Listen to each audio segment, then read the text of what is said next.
as we covered previously, as of April 1st, everyone was basically, all the legacy blue check marks were allegedly going to lose their checks. That did not happen. However, one very prominent organization did lose their check mark on that day. That would be the New York Times. Put this up on the screen. The New York Times and a number of other outlets and celebrities came out and explicitly said, we are not going to pay for Twitter verification. We're not going to pay for it for our organization. We're not going to pay for it for our journalists. We're just going to go without. We're, dead set against going for the pay-to-play Twitter checkmark situation. So Elon sees this and he replies to someone on Twitter and says, oh, okay, we'll take it off then. And then he goes on to say the New York Times is being incredibly hypocritical here as they are super aggressive about forcing everyone to pay their subscription. I'm not sure that those analogies really hold up, but anyway, that's his take. So as far as I know, everyone else has maintained so far their legacy blue checkmark, Yes. but New York Times now looks like this. Put this up on the screen. They are checkmarkless. For their main account anyways. The mark of shame. A bunch of their journalists and even some of their other, New York Times Business or whatever Yes. Twitter accounts still have their check marks. But it is, I can't help but be amused by the fact that the paper of record is the one account that had their check mark stripped. Oh, It is you kind of can't help amusing. but just absolutely love the entire thing. The Washington Post put out a statement this morning, Crystal, I'll have you know, saying that their journalists will not be paying also for check marks. Here's the thing. On the merits, I actually think they're correct. Oh, I'm not paying for a friggin' check mark. I don't think a news over my dead organization body. should pay for the check mark just because actually one of the things that the Washington Post said in its statement is, by the way, being on Twitter is not part of your job requirement. Like the only time we pay for something is whenever it's literally, you do it for yourself. So if journos want to pay for it themselves, go for it. You and I have basically made the decision. We're like, yeah, we don't really need it. We're not Twitter first people. The majority of our audience is here on YouTube or on Spotify, on Apple Podcasts, Instagram as well. We don't pay for any of that. So we're like, to the extent that we use Twitter, it's either elite signaling or to make an announcement. I mean, I am adamantly opposed to paying for the check mark as a matter of principle because it does feel like, and this is how a lot of people are reacting to it. I mean, it feels like a hostage taking kind of situation. And it's also like, okay, you're just paying to have your tweets boosted, signal boosted. Yeah. It's not like it's a real verification. You can still have all kinds of imposters, whatever. So I'm not going to embarrass myself by paying to get my tweets in front of more people. Right. Definitely not going to do it. But yeah, the dynamic of everybody maintaining their check marks except for the New York Times is amusing to me. Oh, yeah. I must admit. Yeah, exactly. So anyway, I think it is amusing, from a perspective of just we're just going to yank it for you. And I find it also funny just from the emotional connection that so many people have to their blue checks.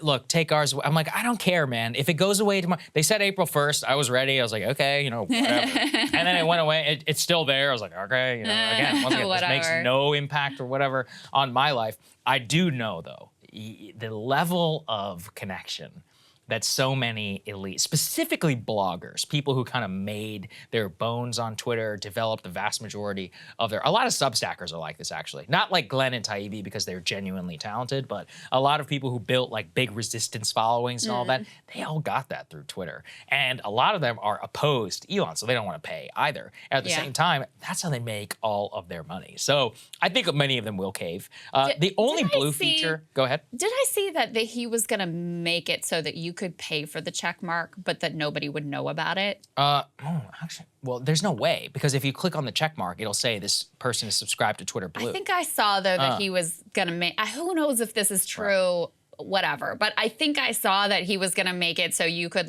secretly have the check mark and get all the algorithmic boosting and ability to do the Twitter polls and whatever else you get for this at this point, but not be publicly shamed for paying for this nonsense. Right now, the only blue feature which seems interesting to me is long form tweet. Is the ability to break the character limit, but at the same time, once again, what am I publishing? I'm not a writer anymore. The long tweets. Really? Whenever I see the frickin' read more, it makes me irrationally angry. I'll tell you why I like them is so during the SVB crisis, some financial analyst wrote a genuinely very helpful blog post in one tweet. I was like, oh, this is great. Actually, somebody sent me this. I said, this is great. This is one of the only times that I've seen one, and I've seen a few other explainers and others. Write a blog post then.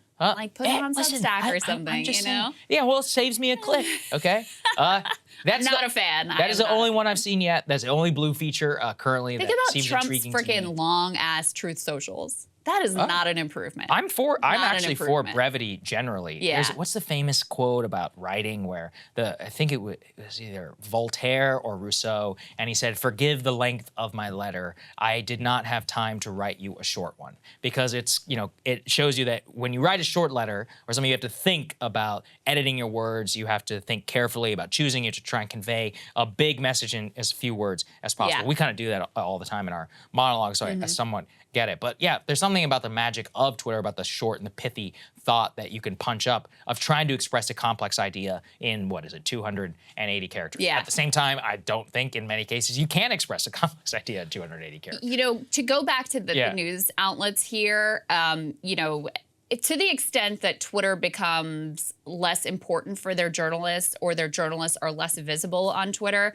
in terms of the management of these newsrooms, they'll be very happy. Yes. Because they've been frequently embarrassed and, annoyed with the takes that their reporters are having and how much time they're spending and rotting their brains on Twitter. Right. So I'm not even sure that it's certainly for newsroom management, they'll actually be happy to see. It was a no-brainer for them to be like, no, we're not paying for you to go on this service where all you do is make our lives more difficult in terms of the actual news gathering and news distribution process. So there's that aspect as well. Oh, absolutely. Yeah, there's no way. So maybe he's doing them a favor. Also, we got to talk about the algorithm. So Elon open sourced the Twitter algorithm with some interesting results. Let's go ahead and put this up there on the screen. What it shows is that actually there were some categories of people who were getting boosted. Now, amongst those is author is a power user. We don't know what the definition of that. Author is a Democrat, so a Democratic candidate to help boost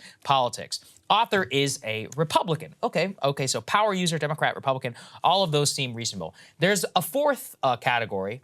It says author is Elon. The funny part, though, is Elon actually replied to it and said, well, I had no idea that I was in there. I will be looking into it and possibly editing it. I mean, come on, well, okay. dude. Well, given the fact, Crystal, that he has fired people before for telling him that his tweets weren't getting as much engagement, maybe they wrote it into the code And without didn't his tell knowledge just to say, look, Elon, you're doing so well. But regardless, it is genuinely hilarious that the open source code shows you that Elon's tweets are artificially being boosted outside of. It's like he's not even just categorized as a power user, which is how you should do it. Yeah. He's just author is Elon. He has a special category in the code. So I did a little, obviously I'm not a coder, so Yes, reading this please is take this foreign language to me. I did read some coders who were analyzing this, so I don't know their legitimacy or whether they're good coders and understand this fully or not, but the thing that I read is that it's not, this particular part of the code is not actually directly boosting Elon's tweets or Democrat tweets or Republican tweets. It enables them to do an A/B test of new features so they can easily see at a glance whether the new feature is good or bad for Elon Musk personally. This is according to Colin Fraser on Twitter, who seemed to know what he was talking about. So, I mean, bottom line is basically the impact is the same. They're making sure that whatever new changes they roll out on Twitter are going to be personally beneficial to the owner of Twitter, which, listen, at this point, he's lost at least $20 billion on this whole deal. I guess the least. Yeah. I guess the least that he can get out of it is a little signal boosting of his own tweets. Yeah, why not? If you're going to lose that much money, you might as well get something out of it. So anyway, that's the latest on Elon. He never does disappoint in terms of a fun segment. Hey guys, ready or not, 2024 is fully upon us now, and Soccer and I have been brainstorming ways that we can really up our game for this critical election. Yeah, we rely on our premium subs to expand our coverage, to add staff, to upgrade the studio. We just want to give you the best independent coverage of this election, which is possible. So if you can help us out, become a premium subscriber today, breakingpoints.com, or the link is down here in the description video. It really means the world to us. And if you like what we're all about, this is the best possible way to keep us 100% independent, working only for you.